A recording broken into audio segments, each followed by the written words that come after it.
from the heart of the nation's capital.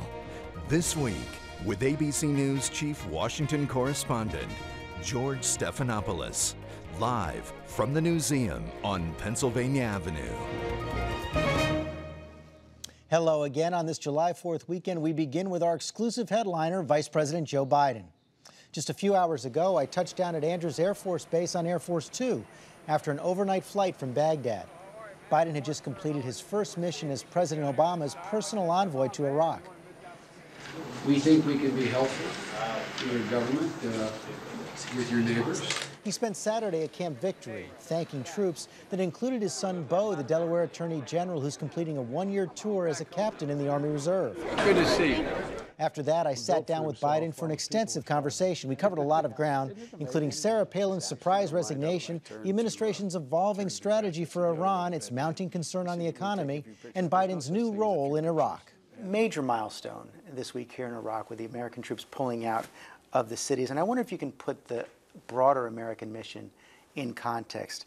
Are we in the process of securing a victory or cutting our losses to come home? Securing a victory. Look, the President and I laid out a plan in the campaign which was twofold. One, withdraw our troops in Iraq in a rational timetable consistent with what the Iraqis wanted, and at the same time leave behind a stable and secure country. And one of the reasons I'm here, George, is to push the last end of that, which is there's some need for political settlement on some important issues between Arabs and Kurds and among the confessional groups, and I think we're well on our way. You know, your predecessor doesn't seem convinced.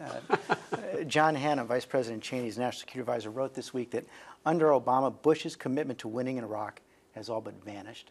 The Vice President warned against a premature withdrawal. He said, "I would not want to see the U.S. waste all the tremendous sacrifice that has gotten us to this point." You know, it's kind of ironic. It's their timetable we are implementing. Cheney and Bush agreed with the Iraqis before we were elected that we'd have combat troops out of the cities by June 30th. So he's wrong to be worried. Well, I mean, it's hit. Let me put it this way. You can't have it both ways.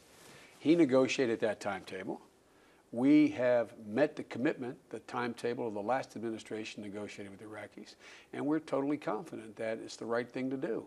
So I find it kind of ironic that he's criticizing his own agreement that he negotiated. You're also facing a little bit of criticism from the Iraqis. You know, yesterday you stood up there with Prime Minister Maliki and talked about your commitment to solve these political problems, yet his spokesman came out after the meeting and said, "This is purely an Iraqi issue. We don't want the Americans to get involved." What do you say? Well, that's not what that's not what the Prime Minister said. The Prime Minister said that we may need you to get involved. What we offered the Prime Minister, as well as the Speaker, as well as the two Vice Presidents, was that to the extent, let me give you an example. The United Nations has started a process to deal with what they call the disputed internal borders. And that is the debate between the Kurds and the Arabs as to where the line is. Kirkuk is probably the biggest flashpoint, and we were asked that would we be helpful to the United Nations in doing this.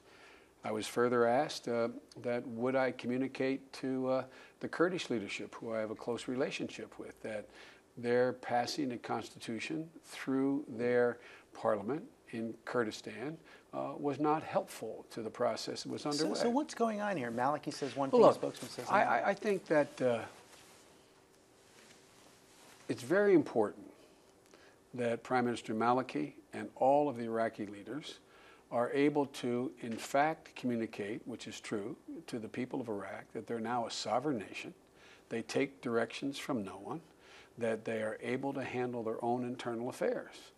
And the fact, my guess is, if the spokesman said that, which surprises me, if the spokesman says that, I imagine they're worried about an upcoming election, making it look like the United States is going to continue to try to direct things here. We are not. That is not why I'm here. We're not going to direct things, but what if the Iraqis, you know, they've been dealing with these political disputes for an awful long time. What if they can't solve them? The violence flares up again. Well, that's going to be a tragic outcome for the Iraqi people. We made a commitment.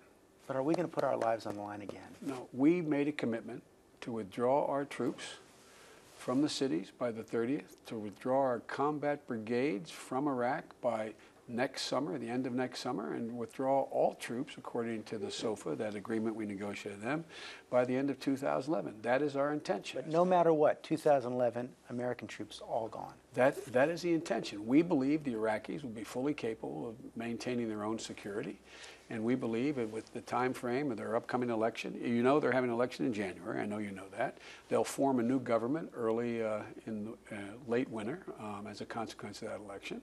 And it is our expectation that that election will come off peacefully and that their democracy is gradually maturing. So, let me turn to Iran. We're 3 weeks out from their election. Yeah. Do you have any doubt it was stolen? Well, look, what I don't want to do is play into the hands of the Supreme Leader and Ahmadinejad like they're blaming the British now, you know, that the reason why there was unrest is outside influence. They're saying they have confessions from a former saying that. Well, you know, they say a lot of things. That's simply not true. I think the dust hasn't settled yet. Still, 3 weeks ago. Well, no, here's what I think. I mean, I think it's clear that the consequences of the way the election was conducted and the way that the election was declared, who was declared a winner and how, is going to have a rippling effect. What that effect will be, I don't know. I think we have to wait to see how this settles out and before we can make a judgment. But there's no doubt now that they responded violently. Well, there is no doubt about that. There is no. The whole world saw it.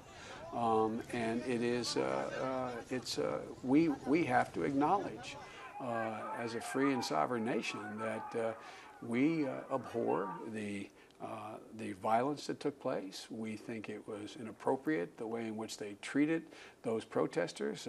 And so there's no question, we and the rest of the world looked at them and said, my Lord, this is not the way to conduct. But how do you respond to critics who say the United States should have come out forcefully right away and said, this is wrong, stop it, and they say that would have made a difference? Well, I think the president was absolutely pitch perfect. I think the president did it exactly the right way. I think the president did not allow us to be used as the scapegoat, There were some reports that you were arguing for a more forceful response earlier. Well, I think the president did it exactly right. I think he was correct. And going forward, what next? What should the strategy be right now? Well, look, the Iranian government has a choice. They either choose greater isolation and from the whole world, or they decide to take a rightful place in civilized, big, great nations. That's the path they have to choose. Haven't they already shown evidence in the last few weeks of what their choice is? Well, they have in terms of the way they conducted their election, but they haven't in terms of whether the real key issues to now, are they going to continue the nuclear program? Are they going to be braced by what happened? Is this going to alter their behavior internally or externally? Look, responses that they saw on the street in any country have consequences. It's hard to predict what those consequences will be. But what are the consequences for the U.S. relationship? I mean, the president has said he wants to meet with the Iranians over the nuclear program through the P5. But how do you engage with the Iranians now without breaking faith with those reformers? Well, the way you do it is if they choose to meet with the P5 under the conditions the P5 have laid out, it means they begin to change course. And it means that the protesters probably had some impact on the behavior of an administration that they don't like at all. And I believe that means there's consequences to that. Now, if they in fact decide to shut out the rest of the world, clamp down, further isolation, I think that takes them down a very different path. How do you respond to those who say that it's the United States now that should hit the pause button? There should be a cause correction, and we shouldn't rush to sit down with the Iranians. We're not rushing to sit down. As I said to you, we have to wait to see how this sort of settles out. And there's already an offer laid out there by the permanent 5+1 to say we're prepared to sit down and negotiate with you relative to your nuclear program. And so the ball's in their court. When I saw President Ahmadinejad back in April, his response to that was that we need to see more from the United States first. Is it fair to say now that there will be absolutely no more concessions to the Iranians in advance of those discussions? It's fair to say the position the president has laid out will not change. But there will be engagement if the Iranians want to come sit down. If the Iranians seek to engage, we will engage. And meanwhile, the clock is ticking with Let me Israel. be clear. If the Iranians respond to the offer of engagement, we will engage. But the offer is on the table. The offer is on the table. Meanwhile, Prime Minister Netanyahu has made it pretty clear that he agreed with President Obama to give till the end of the year for this whole process of engagement to work. After that, he's prepared to take matters into his own hands. Is that the right approach? Look, Israel can determine for itself as a sovereign nation what's in their interest and what they decide to do relative to Iran or anyone else. Whether we agree or not. Whether we agree or not. They're entitled to do that. Any sovereign nation is entitled to do that. But there is no pressure from any nation that's going to alter our behavior as to how to proceed. What we believe is in the national interest of the United States, which we coincidentally believe is also in the interest of Israel and the whole world. And so there are separate issues. If the Netanyahu government decides to take a course of action different than the one being pursued now, that is their sovereign right to do that. That is not our choice. But just to be clear here, if the Israelis decide Iran is an existential threat, they have to take out the nuclear program militarily, the United States will not stand in the way? Look, we cannot dictate to another sovereign nation what they can and cannot do when they make a determination, if they make a determination, that they're existentially threatened, their survival is threatened by another country. You say we can't dictate, but we can, if we choose to, deny overflight rights here in Iraq. There are ways we can stand in the way of a military strike. I'm not going to speculate, George, on those issues, other than to say Israel has a right to determine what's in its interest, and we have a right and we will determine what's in our interest. Meanwhile, North Korea, Yeah. 7 missile launches in the last 24 hours, 11 this week. Anything the United States can do about it? Question is there anything that we should do about it? Look, this has almost become predictable behavior. Some of it seems like almost attention-seeking behavior. And you don't want to give them the attention. And no, I don't want to give them the attention because, look, I think our policy has been absolutely correct so far. We have succeeded in uniting the most important and critical countries to North Korea on a common path of further isolating North Korea. They're going to be faced with a pretty difficult choice. But not a path that includes very forceful enforcement of the sanctions. The Russians and the Chinese blocked any boarding of the ships, didn't they? Well, no. Well, what they did was, if you notice, the ship had to turn around and come back. Why? Because no port would allow them into port. There was no place they could go with certitude that they would not be, in fact, at that point, boarded and searched. And so I would argue that it, in fact, worked. Is our policy now, though, basically waiting for the Kim Jong-il regime to collapse? Now, our policy is to continue to put united pressure from the very countries that North Korea was able to look to before with impunity. They could take almost any action and got no reaction, no negative reaction. That's changed. And it is, there is a significant turning of the pressure, and there are going to be some very difficult decisions that regime is going to have to make. There's a real debate going on right now, George, about succession in North Korea. Reports that he's tapped his youngest son. That is the report. Do you believe it? Well, if I had to bet, that would be my guess, but I don't think anyone knows for certain. The clock is also ticking on Afghanistan. Key members of Congress made it pretty clear during the war supplemental debate that they're going to give until early next year to see progress in Afghanistan, or they're going to cut off the funding, move to cut off the funding. Is that the right approach? Look, I think the right approach is the one we have chosen, the Obama-Biden administration. We did a thorough review of what our objectives and policies were and should be in Afghanistan. We set in motion a policy which is now only beginning to unfold. All the troops we agreed to increase are not even all in place at this point.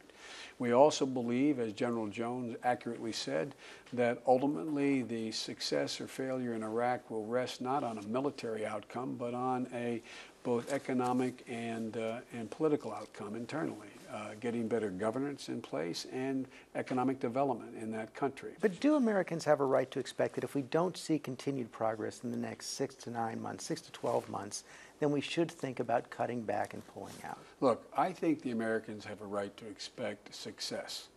And I think the success is measured by how we defined it. No, success. And if they conclude that whatever the policy that's being undertaken by any administration is not succeeding, they have a right to say, look, cease and desist. But I don't think that's where we're going, George. There were some reports this week that the president has already made the judgment, sending General Jones over to Afghanistan with the clear message, no more troops. This is it. This is all you can get. And Bob Woodward wrote about it. He talked about the general meeting with various military figures in Afghanistan. And this is what he said. This is what he reports that General Jones said. If there were new requests for force now, the president would quite likely have a whiskey tango foxtrot moment. Everyone in the room caught the phonetic reference to WTF, which in the military and elsewhere means what the blank. Are you concerned that this is sending some kind of a chilling message? No, not at all. Look, you don't want to hear your advice? Look, no. We got the advice. We spent 5 months with the entire national security team, the chairman of the Joint Chiefs of Staff, the Secretary of State, the Secretary of Defense, the National Security Advisor, down in that tank, down in that situation room, laboriously banging out the plan. The military came in with explicit requests. The president gave them what they asked for. It hasn't even been implemented yet. You were on the other side, it was reported, that you didn't want an expansion of troops there. No, I did want an expansion of troops. There was a slight difference about how to layer them, how to proceed. The president, we all ended up in this was an open discussion. The thing I like about the president, he seeks everyone's opinion. Well, we reached a consensus opinion. And the consensus opinion of the national security team, of which I'm a part, was to do exactly what's underway. And the point is, I suspect the point that Jim Jones is making is, hey, it hasn't even been implemented yet. Troops are still on the way.